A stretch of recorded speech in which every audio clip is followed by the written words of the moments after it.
Darrak Ambershard. And okay, I'm gonna give my voice a break. Jeremy, do you want to read this one? Would you be able to So, bring it up? wait, oh, I see what you. So here's the funny thing, of course, with the references in the D&D sets, right? They didn't really have any like official bios, so we only have like, was it they're mentioned in the books? I think they that particular portion is either from the back of the box. I think. Do you want to read the stat card first, though? Or you want to read that yeah. Yeah. Pulling it up real quick. I'm Appreciate pulling the that. page up real quick.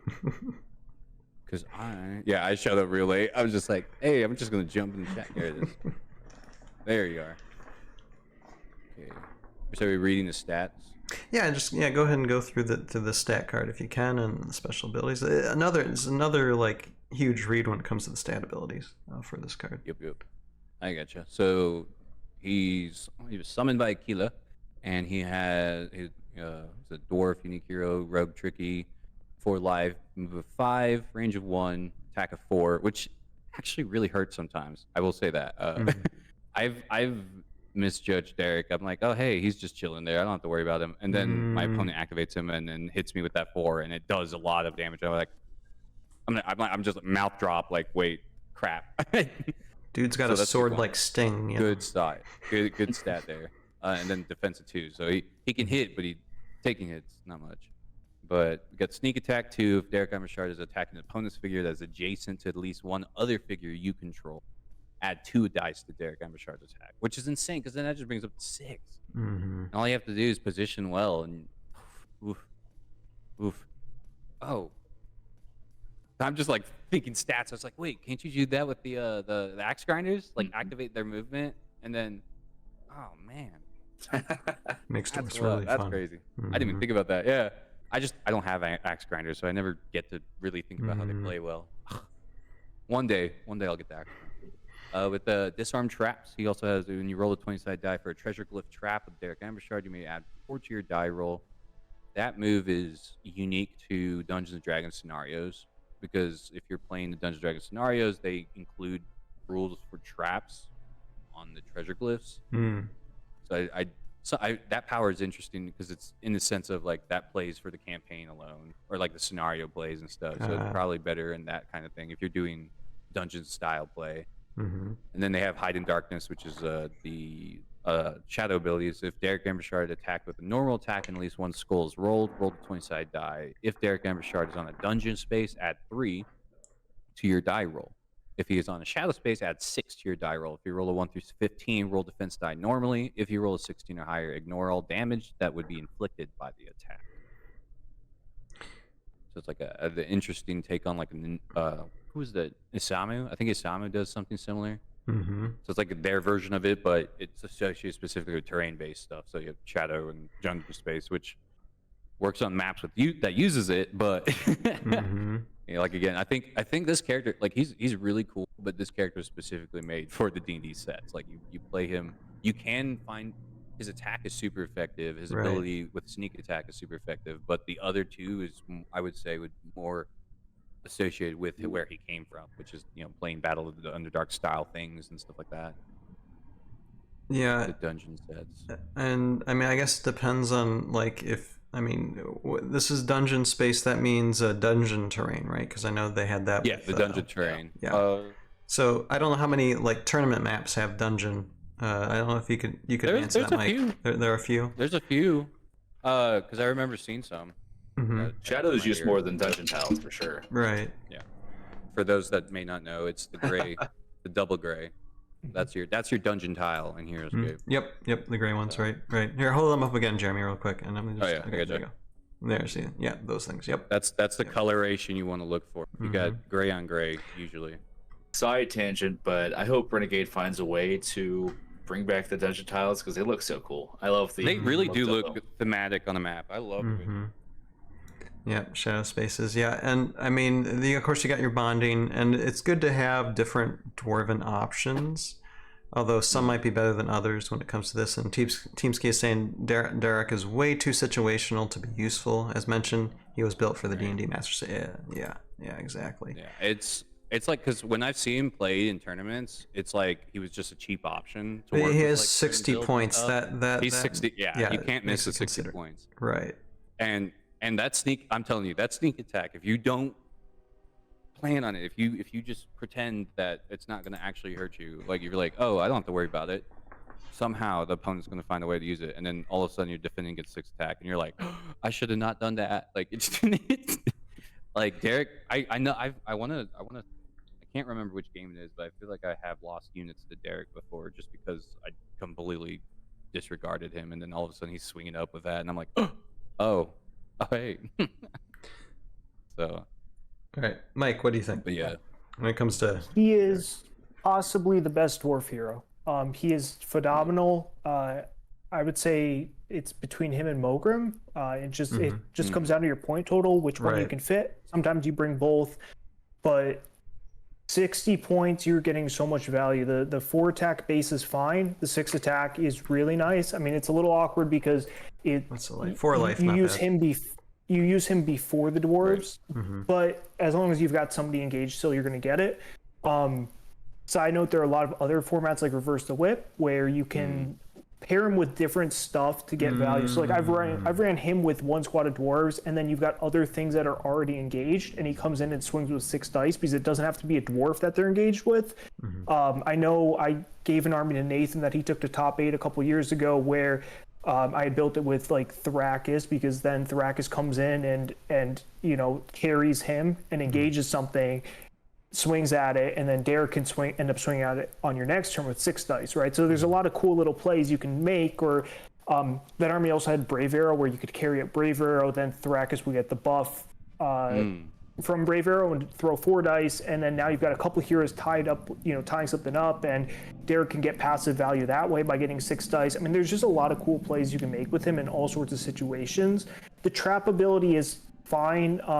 There are tournaments, and there used to be especially tournaments that did run treasure glyphs and had traps. Oftentimes the trap would just be like 1 unblockable attack die, so it wasn't a huge deal, but really failing the trap roll just meant that you didn't get the glyph, which was the bigger, consideration there. So like, yeah, you're only going to fail it 1 out of 20 times now. So it's useful in those situations, but it's pretty niche. Hide in Darkness is really good, in my opinion, because it's still a 16 or higher to ignore all wounds. You got a 25% chance. that's fair. Yeah. All you're trying to do is make it so that people are less likely to attack him. You're not going to throw him in the center of the fray, but like, he's just annoying to kill because he's got 4 life, which is fine. He's got 2 defense, which is obviously kind of poor, but if he hits it once, even they're wasting at least an extra attack, right? So they're going to end up wasting like 3 or 4 attacks trying to clear him, and those are all attacks that aren't going into your dwarves, which only have 3 defense, right? So that's really the point of Hide in Darkness, is to make it so that any normal attack has the chance of just doing nothing against him, so your opponents are more likely to ignore him, right? Is that it's more of it disincentivizes them from attacking him, and that's all you're trying to do, is make it annoying for them, so that way he can keep hitting stuff with 6 dice. So And it works.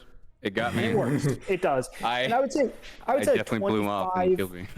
probably 25% to maybe 33%. So like probably 1 in 4 to 1 in 3 tournament maps use Dungeon and Shadow. The Dungeon set gets used a lot. So I would say, like, in a 4-round event, you're probably going to play on 1, maybe 2 dungeon maps. And there, Hide in Darkness, I mean, if he's on dungeon space 13 plus, that's 40%. That's really high. Anybody that's played against Arkmer's engagement strike versus the Nikita's engagement strike, which is the difference between 40 and 30%, knows that difference is massive. 10% doesn't seem that much, but some games you're just gonna, and if he's on Shadow, that's 10 or higher. That's a 55% chance of just ignoring all damage. That's for a 60-point figure. That's also hitting you for 6 dice. That's just, Yeah, you can attack as much as Sergeant Drake or those specialized heavy hitters quite easily. Yeah, I've messed around in Reverse Whip with like him and Tandros, and I know that's straight from that box, right? Is they were both in that master set box because in part they work well together, because Tandros has combat challenge where they have to target Tandros, and then Darrak's hitting them with 6 dice. So there's just a lot of cool things you can do with him, and for 60 points you can fit him in a lot of places. So yeah, he's really good. It'll be interesting to see where Dorum fits, and that's going to be the big question moving forward is for like competitive dwarf armies, because you've got 3 really strong options now in Mogrim, Dorum, and Darrak, you know, and it's not like Miguel's bad, but he just kind of pales in comparison to those 3. So. The OG dwarf is that? Yeah. That's the OG dwarf pales in comparison to the other company's versions, because you get the Wizards ones, and then you get the ones from Avalon Hill, or the one from Avalon Hill. It's like, whoa. We do have a dwarf for every company. That's funny. Yeah, we actually do. Like, I mean, that's really funny. We actually do. And Miguel's good. You know, I'm not saying he's bad. That's the thing. We call it the it's Scotty just between all the options. Yeah, we call it the Scottie Pippen syndrome, where he's just like, he just gets overshadowed. You know, he's like, their best bonding option or their worst bonding option is better than some squads' best. You know, you look at like Armok, their best option is Mittens. You know, it's like I'd way rather have Miguel than Mittens. Let me catch up on some of the chat here. It's here. Darrak's hobbies, interest in life moments. Hi, Darrak. How you doing tonight? Says, I like Darrak because his name. That's it. Okay.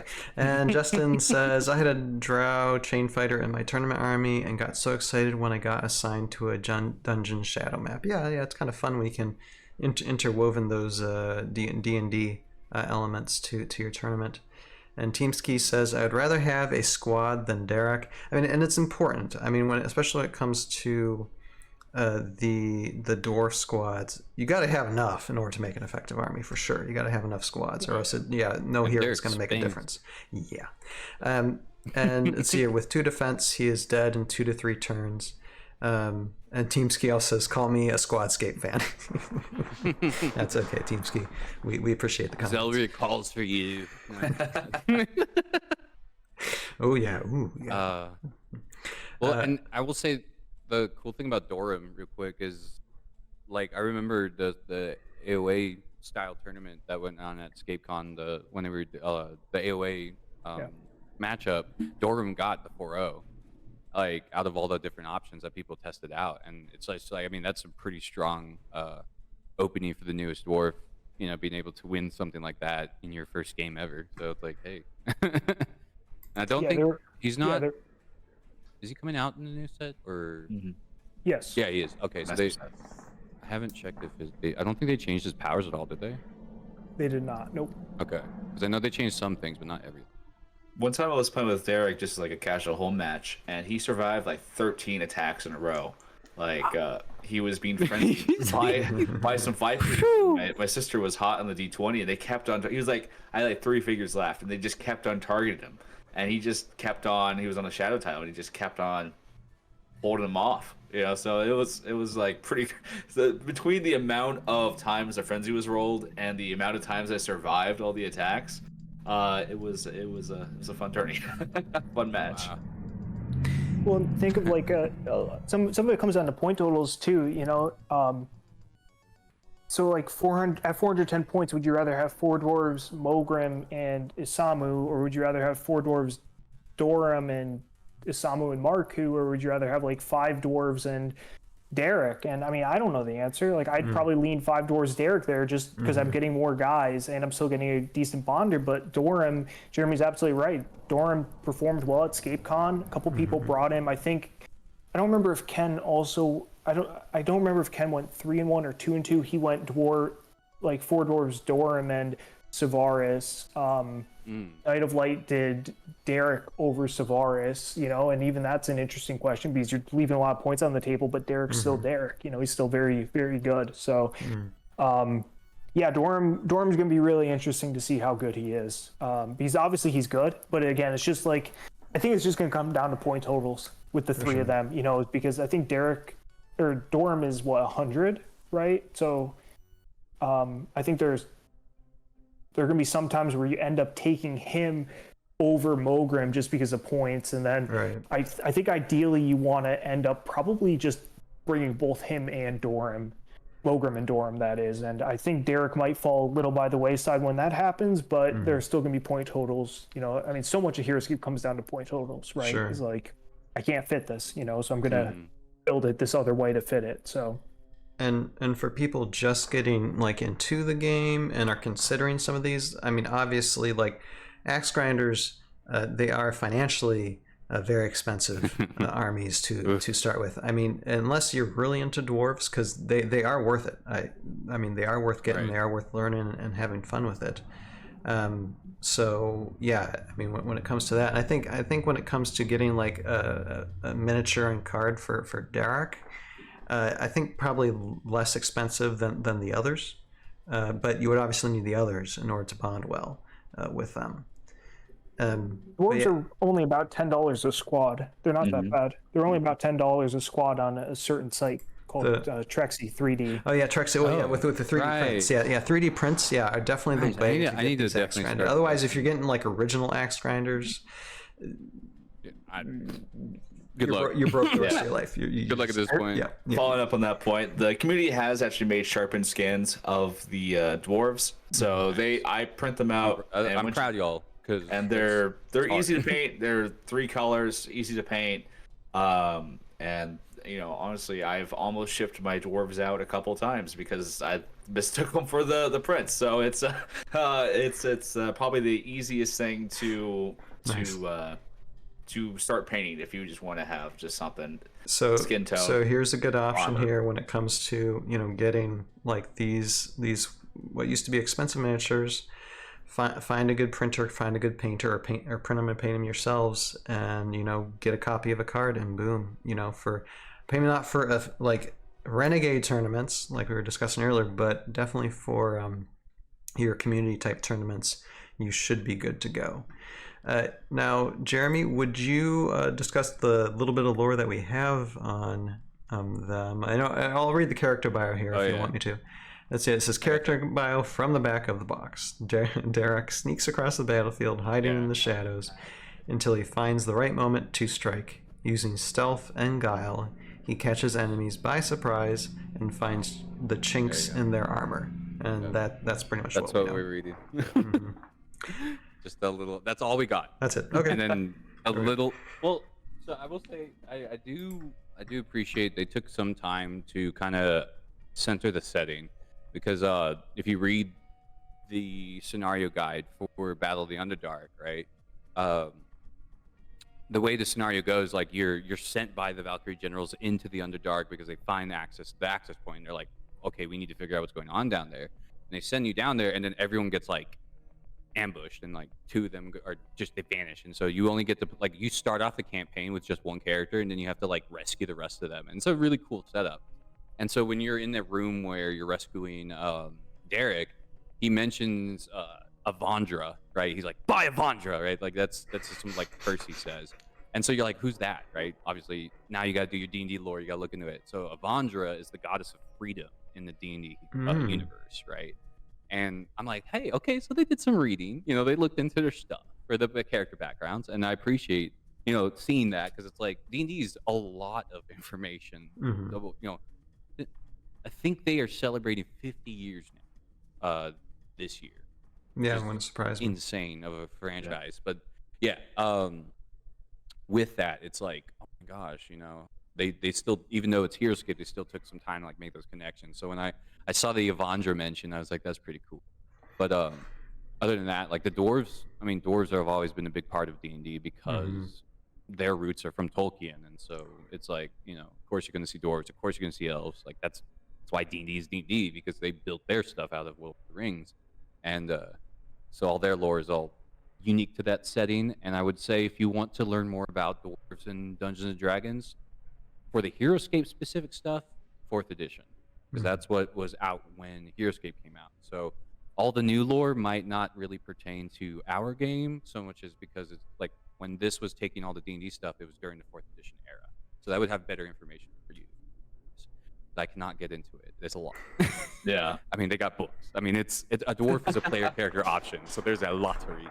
But it's good to read. It's fun. I like getting into D&D lore every once in a while, just on another episode or maybe a different show, because that's like at that point I just start veering away from here very quickly. So. Definitely not right now. Right. No, I won't. I promise. I got. But, I'm resisting. Yeah. No, you're fine, Jeremy. But no, I think that's good amount of information to give. So yeah, definitely consider Darrak Ambershard if you're looking for your dwarves, dwarven army. These dwarves definitely have something to prove. I feel what it is, what about their attitude is, little guys with something to prove. For your consideration, for your Heroscape collection.